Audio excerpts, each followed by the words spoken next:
कोल्हापूर नागरी क्षेत्र विकास प्राधिकरणाकडून श्रीनिवास लाड यानं माहिती अधिकारात माहिती घेतली। त्यानंतर उजगाव परिसरात सुरू असलेल्या एका बांधकामाबद्दल जागा मालक तुकाराम जाखले यांना त्रास देत लाडनं ब्लॅकमेलिंग करण्यास सुरुवात केली। शिवाय सुपरवायझर म्हणून काम करणाऱ्या नितीन कदम यांच्याकडे 12 लाख रुपयांची खंडणी मागितली।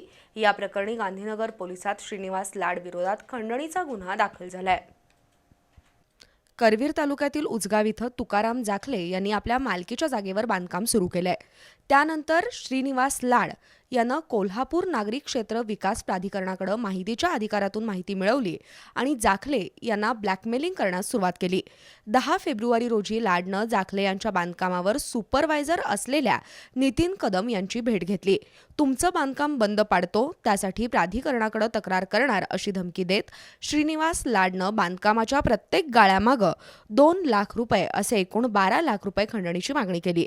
दरम्यान सुपरवायझर नितीन पवार यांना धमकी दिल्याचा आणि खंडणी मागितल्याचा व्हिडिओ व्हायरल झाला।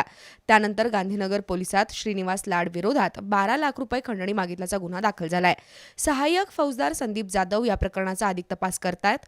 माहिती अधिकाराचा गैरवापर करून खंडणी मागणाऱ्यांचा सुळसुळाट झाला असून अशा स्वयंघोषित कार्यकर्त्यांना कायद्यानं धडा शिकवण्याची गरज आहे।